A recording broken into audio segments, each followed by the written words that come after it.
If you enjoy our videos, subscribe and make sure you click the bell so you're notified of our latest content.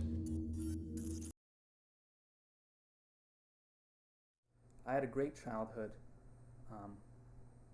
Everything I do is trying to interpret my childhood and to share it with other people, and to try to get other people to remember their childhood and the imagination we had. My name's Adam Dougherty. I'm a filmmaker and creature designer. Well, I grew up in Colorado. I've always been a fan of monster movies, especially the classic Universal monsters from the 40s and 50s. And at age 12, I started sculpting for the first time. And I started sculpting professionally in the garage kit industry at age 15.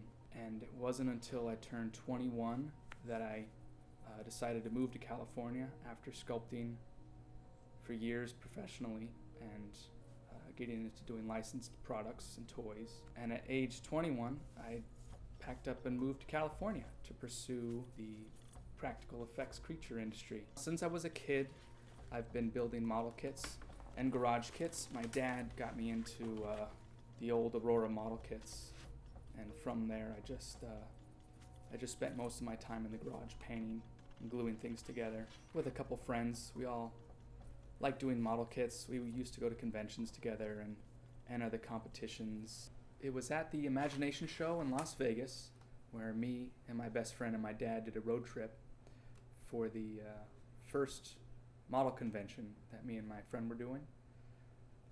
And it was at that show where I met Jeff Yeager, Steve Wang, and my friend John Gilbert for the first time, who all had an influence and encouraged me to try sculpting. Jeff Yeager really liked my paint-ups, my garage kit build-ups, and asked to speak with me and encouraged me to keep it up and to pick up a block of clay. I just picked it up and never stopped, self-taught, using toothpicks and paper clips and a block of Super Sculpey. And a few years after that is when I got hired for the first time to sculpt for the garage kit industry, doing the classic Universal monsters as model kits. I started doing the Evil of Frankenstein and the Creature Walks Among Us, all the classic Universal and Hammer monsters is what I started off doing. Just copying photos, getting as close as I possibly could, trying likenesses, trying to get Karloff's likeness is how I started, which was fun. It's good practice. I think it's important to start off with mimicking and copying other people's work and trying to get as close as you can to someone else's stuff. And it wasn't until 6 or 7 years after professionally sculpting the Universal monsters and characters we all recognize that I started doing my own creations and stuff out of my own head and designing my own characters and situations. Well, I moved out to California when I was 21, right after my dad passed away, to get out of the house, to get out of my basement. I drove out here and I slept on some friend's floor. So through my friends, John Fasano and Daniel Roebuck, I was introduced to studioADI. John Fasano has been involved with ADI for many years. He was one of the writers on Alien 3. And Dan Roebuck, who's an actor, who's involved in creature effects and a huge monster collector. They brought me in for a tour. Adam Dougherty came to ADI on a tour with Dan Roebuck. I think he had done some work for Dan, mask making work or something like that. But my impression of him was that he was, he was about a 14-year-old kid. I think he was actually 20. But he was very enthusiastic, nice, and his work was really good, and he had a very specific point of view. It was, super charming stuff, and weird that a kid at that young age would be into all the stuff from my childhood. Well, when I first came to studioADI and I showed them my portfolio, the issue they had was everything that I've sculpted, because I was sculpting in my basement in Colorado, was small scale. Everything was 10 to 12 inches tall, and they didn't think I could sculpt full size. So they had me doing a few small things around the shop, to keep me busy and employed shortly after I showed him my portfolio. And it was there where I asked if I could use the shop space to sculpt my first full-size piece, the Shock Monster, which I made comically large to show them that I could sculpt full size, which is something I knew I could do, but I didn't have an example of that. So I made a 8-foot tall zombie ghoul over 6 months, sleeping on my friend's floor and investing all my savings into this giant sculpture that I premiered at my first year's Monsterpalooza. It's funny how, like, you know, when you're when you're in a position of power, as we are here at ADI, Tom Woodruff and I, you say things to someone and you don't know exactly what the impact of that is, because I guess conversationally we had said to Adam, you know, well, we've seen a lot of small stuff, but sculpting big stuff is different, and you just don't have that represented in your portfolio. So that apparently set him on a mission to do something huge. And he did his giant witch hazel, he did his shock monster, and I didn't realize until recently that he was doing that to prove to us that he could work large, and it worked. He proved it. After that, and from them seeing that, I got hired for films like Ender's Game, Percy Jackson 2, Stephen King's It, the new Predators sequel, and many other movies. I try to separate my personal taste and what I enjoy doing from the 8 to 5 that I work at the shop.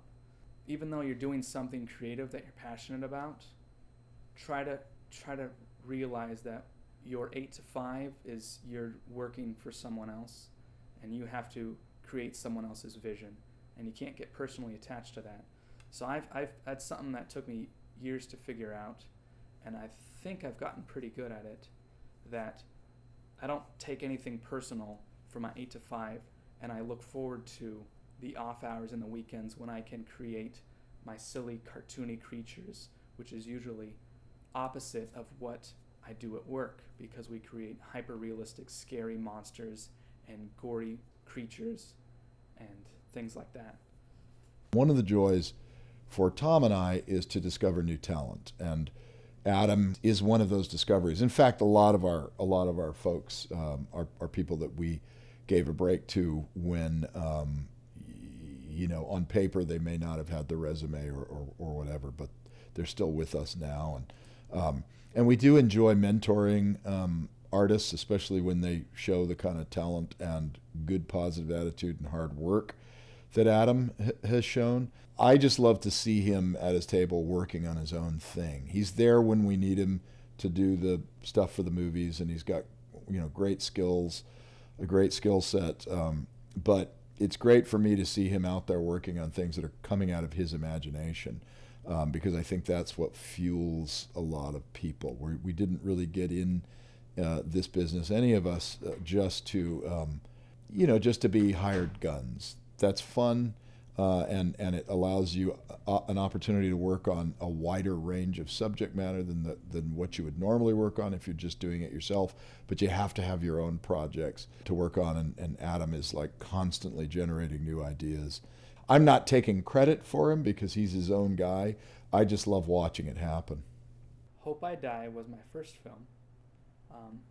It's mainly just, you know, I've never picked up a camera before.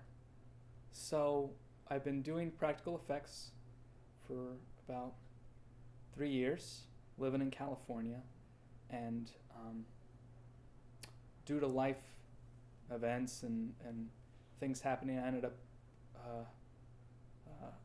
you know, I kind of reached that point to where I was doing art galleries. I was selling my work to collectors on the side, on top of doing the 8 to 5, working on feature films and stuff like that, and doing these conventions, and I've been seeing, you know, the top sculptors and creature designers, and we're all in the same room selling things to pay rent, and me as a 22, 23-year-old was just getting a little disappointed in where the special effects industry is, or was at the time, and where things were leading. So I decided to go back to, I kind of met my goals. I reached the goals as far as special effects, art galleries, you know, what I wanted to do. And I just didn't want to keep just, you know, that was it, and this will be my living. So I went back to, well, what's my original goal? When I was a really little kid, I always wanted to be a filmmaker. That was the dream. And then I got caught up in my love for toys and collectibles, and then into sculpting, to where it just became that was the natural flow of things. But originally, I wanted to tell stories.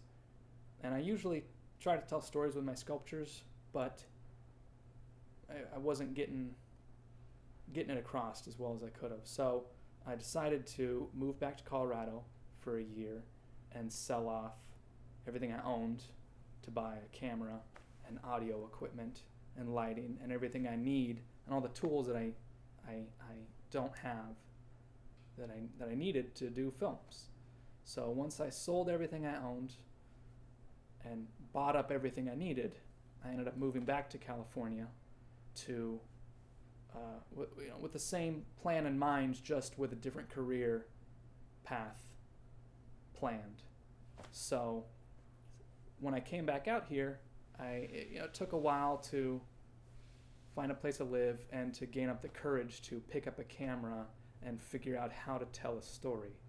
So Hope I Die was my first experiment with filmmaking, the first time I've ever picked up a camera, first time I've ever edited or dealt with an actor or lighting or any of that.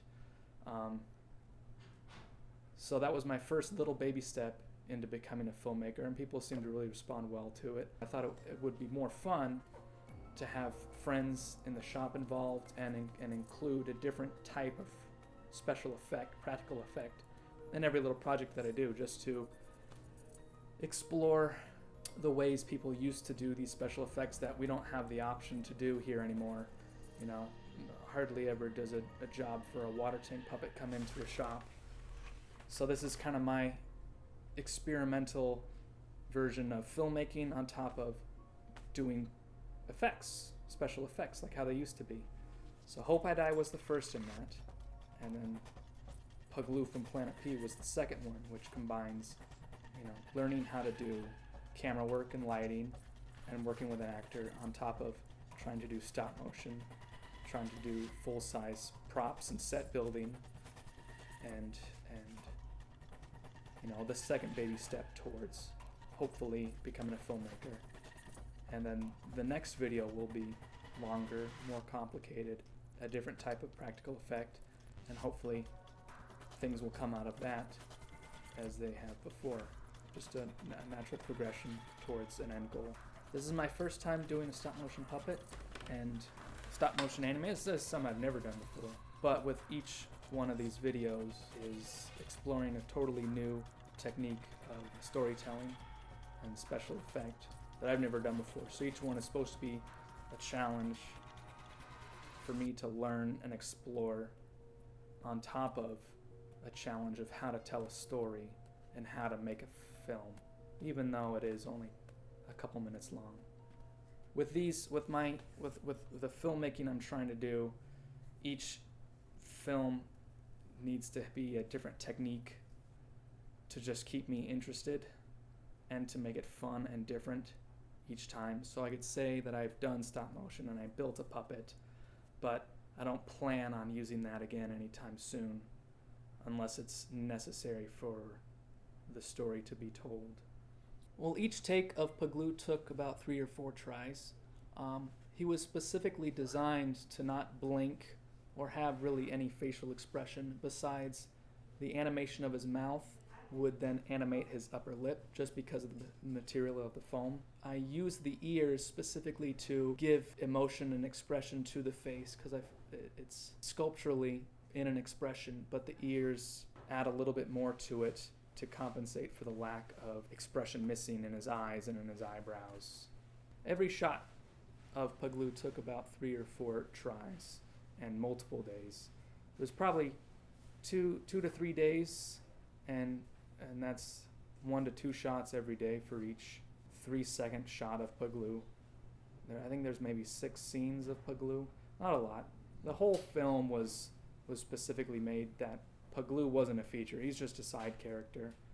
The story of the kid and his dog and his imagination is supposed to be the most important part of that video. Well, Pug-Lu is based on my dog, Buster the Third, who is a pug dog. And it's just a combination of classic 60s style for large creatures, combined with Harryhausen and Phil Tippett. It took me about 9 months to sculpt and went through multiple different stages. I like to design in clay rather than sculpt, or rather than draw or do digital renders of the character. I like to just play with the clay and let time evolve the character. So he took a while, and the final sculpture looked a lot different than how he looks now. When you throw the jaw and the eyes and assemble it, it looks completely different, which I did sculpt having that in mind. Painting and assembling only took a few days for Pug-Lu, but all in all, it was about 10 months to make the puppet. 10 months of on and off work, while also juggling the 8 to 5. And he's a foam latex puppet with a wire frame armature wire, and wood blocks holding it all together. I went with a pretty simple armature because of just the little amount of animation, and because I didn't have the time to make a more elaborate armature. I think with stop motion, the armature it doesn't matter how nice your armature is, it just kind of matters how you animate it. So you can have the worst armature in the world, it'll be more difficult and more time consuming, but in the end, if it's in the right hands, you can have a really great final result. The video Pug-Lu from Planet P was broken into 3 sections to wrap my head around how the video needs to be made. So the first section was the Colorado shoot, which I flew out, found a mid-century fully furnished home where I shot the kid and the shots with the pug dog. And that was just a 2 half-day shoot.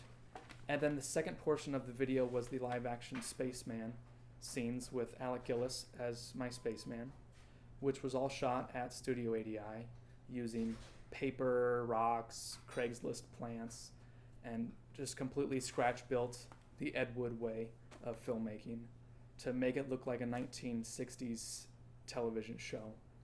And that was, again, a 2-day shoot, but took about 5 months to build everything and assemble everything and gather all together.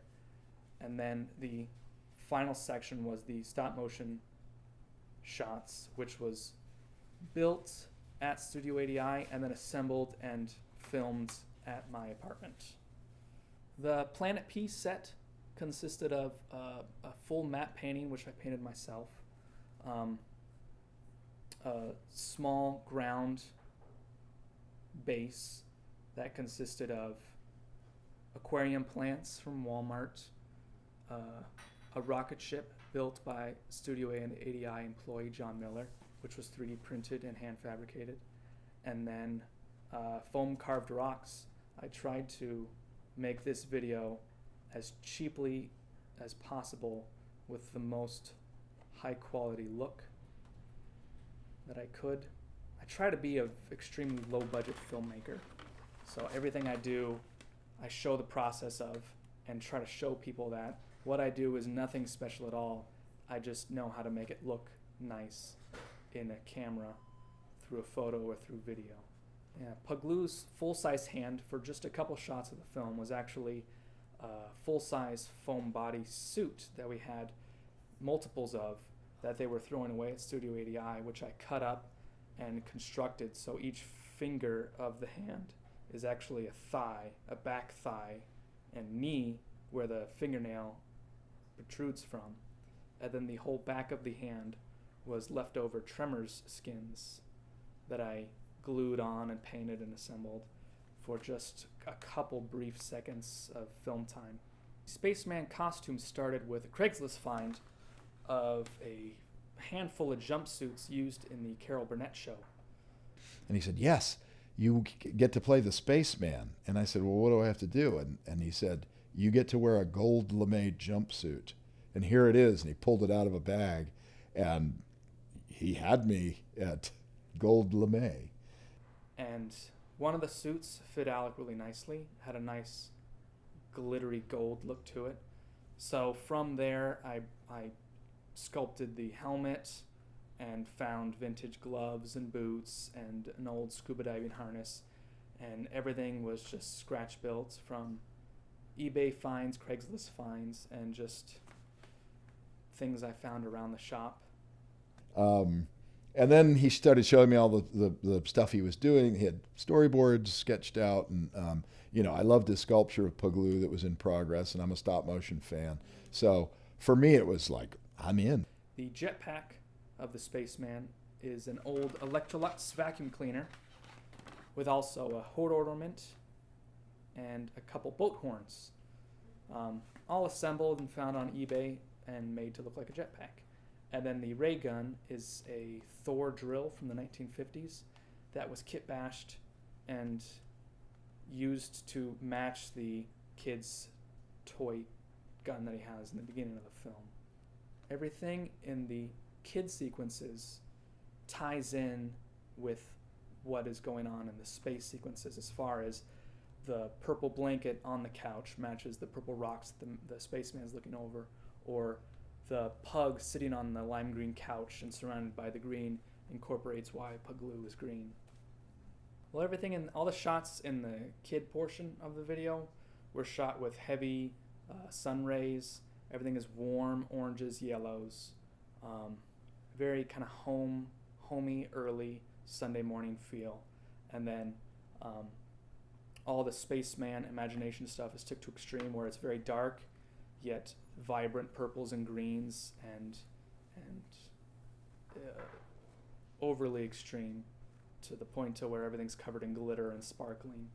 What I loved about Pug-Lu was that the footage that he shot of the kid and playing and having his fantasy life, playing with his pug dog and all that, that footage looked so beautifully naturalistic. It was all streaming sunlight, and I told him it looked like a Terrence Malick movie.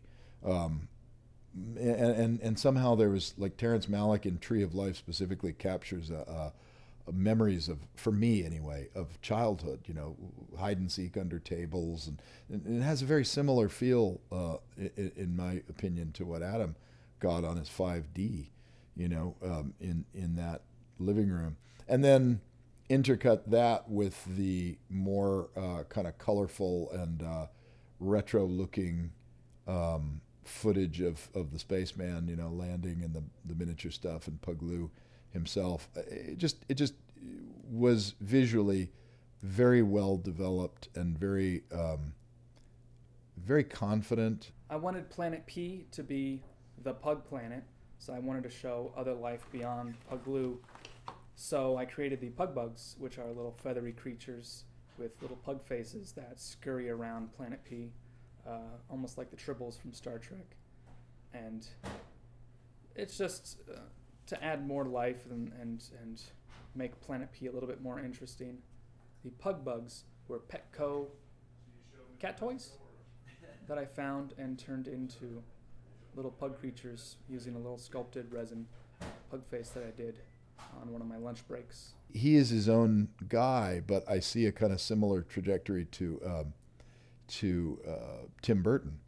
Tim Burton's work, which I've been a follower of and a fan of, as everybody has, for a lot of years.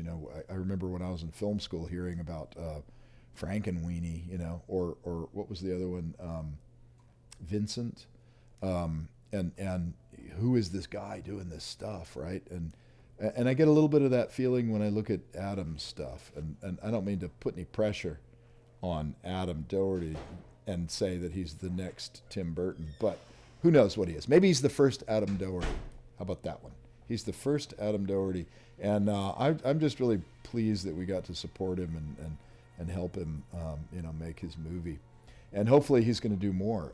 He tells me that he's got some other outrageous costume for me to wear at some point in the future. So right now, I'm extremely happy with just doing short films and getting my stories out there. I think a lot of us feel we're capable of doing more, and we know we can do more than what we are able to show. And it's frustrating because, like before, when I had to prove that I could sculpt full size, when I never have before, and I had to sculpt a 7-foot-tall zombie ghoul to get a job at studioADI. I'm trying to do that now with filmmaking and show that I could tell a story, and try to be patient and not get frustrated by the amount of time and work and money that has to go into creating these silly little films and characters, that it's an investment to show people what you're capable of, no matter how short and no matter how much time it takes. I had the best childhood. Basically what I do is I'm creating environments like we used to in our house, of setting scenes, buying things, buying vintage things to decorate and tell stories.